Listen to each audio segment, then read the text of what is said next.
Je vous emmène ici dans la rue de Sèvres, toujours dans le quartier des Couvents, le 7e arrondissement de Paris. Et là, nous allons dans le couvent des Lazaristes, dans la chapelle où se trouve Saint Vincent de Paul. Donc là, nous entrons dans l'église, une église construite avec du marbre, avec des jolis matériaux. Et là, je suis avec Gabrielle qui m'accompagne pour découvrir cet endroit extraordinaire. Messe Baptiste. Voyez, c'était la directrice, c'était la supérieure générale des Sœurs de la Charité. Reculez-vous un petit peu. Encore. Et là, vous voyez les 3 dates. Elle a vécu combien de temps? D'accord, 1801, c'est quand elle est née. 1843, elle est religieuse. Et 1874, quand elle est partie voir le Seigneur au paradis. D'accord. Et Johannes Baptiste, elle a vécu combien de temps? Elle a vécu combien de temps, Johannes Baptiste? 73 ans. D'accord. Bonne maman. Oui. Là, c'est qui la personne qui est morte? C'est Saint Vincent de Paul. Quand qu'il bonne maman. C'est quand qu'il est né, Saint Vincent de Paul. Oui. Saint Vincent de Paul, il est né dans les Landes, dans le sud de la France, en 1581. Le roi de France, c'était Henri IV à ce moment-là. Et il a fait des études, puis ensuite, il a beaucoup étudié, puis il a été précepteur, et enfin, il arriva comme aumônier de la reine Margot, qui était l'épouse du roi Henri IV.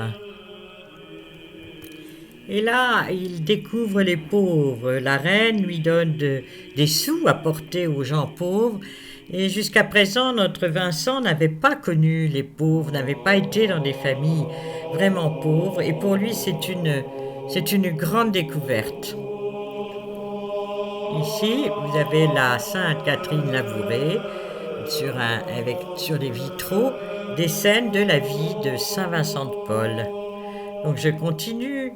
Mon Saint Vincent arrive à Paris et là, il est envoyé par son directeur de conscience chez le comte de Gondy, qui est un grand personnage du royaume et qui lui fait connaître la vie de château, le luxe, les grandes fêtes. Et Vincent ne se trouve pas bien, il n'y est pas à l'aise, il y a autre chose dans la vie que ces fêtes, pense-t-il. En 1612, il accompagne la comtesse de Conti chez un de ses métayers qui est mourant. Et là, pour Vincent, c'est vraiment le grand tournant. Nous sommes en 1612. Il découvre qu'il faut absolument aider les gens, il faut parler. Et en fait, très vite, la comtesse de Conti lui demande de prêcher dans les paroisses, dans les campagnes. Il s'aperçoit que les prêtres des campagnes ne savent pas grand-chose et ont besoin de compléments, ont besoin d'être aidés. Il prêche énormément. Sa parole simple et ardente touche beaucoup les cœurs et il décide en 1617 d'envoyer des prêtres en mission dans les campagnes pour évangéliser les campagnes.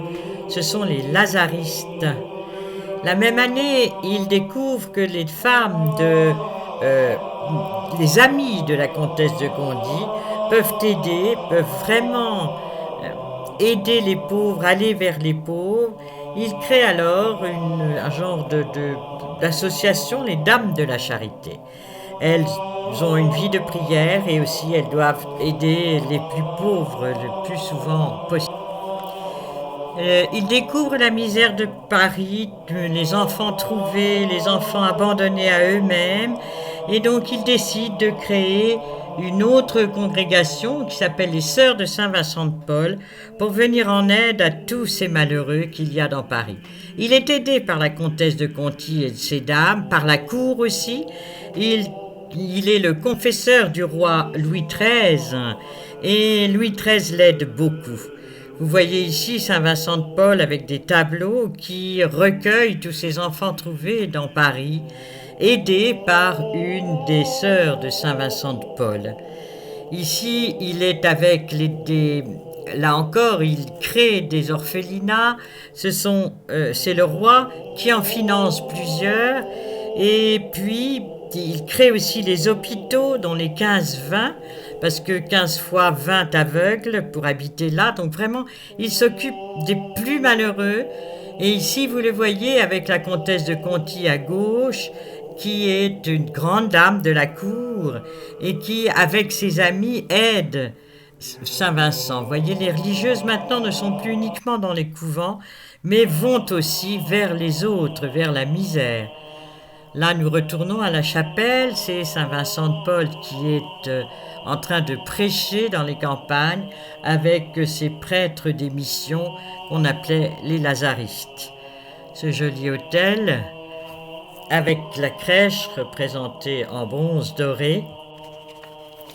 Et ici, c'est une chapelle de Saint-Sulpice, mais je vous montre cette image parce qu'on voit bien toujours notre Saint-Vincent de Paul avec ses enfants dans les bras, mais surtout au-dessus, il assiste au dernier moment de Louis XIII. Et donc, vous le voyez là, au chevet de Louis XIII, avec Anne d'Autriche et surtout le petit Louis XIV. Donc en fait, Saint-Vincent aura connu 3 rois, Henri IV, Louis XIII et Louis XIV. Cette période est une période de guerre et Vincent décide d'envoyer les religieuses sur les champs de bataille. C'est vraiment les ancêtres de la Croix-Rouge.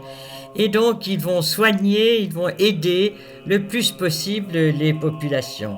Il meurt en 1660 à 80 ans. Dans ce lieu, dans ce couvent des Lazaristes où nous sommes actuellement, nous sommes dans la chapelle. Vous voyez ici encore un tableau de ce Saint-Vincent de Paul. Mais toutes ces religieuses ne restent pas qu'en France, elles vont absolument dans le monde entier pour aider les pauvres, pour aider les hôpitaux, pour s'occuper des orphelins et de tous ceux qui en ont le plus besoin. Là, vous avez Saint-Vincent de Paul qui envoya des missionnaires jusqu'en Chine. Et ici, c'est le premier martyr qui est Jean-Gabriel Perroyer, qui est mort en Chine. Et là, vous avez sur les murs tous les ex-voto, c'est-à-dire tous les remerciements des gens qui ont obtenu des grâces ou des miracles grâce à la prière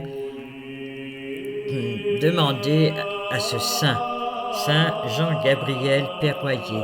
Un tombeau en magnifique marbre et qui est dans l'église de Saint-Vincent de Paul, des Lazaristes, puisqu'il était lui-même lazariste, prêtre des missions. Vous voyez tous les ex-voto qu'il y a sur tout le long des colonnes.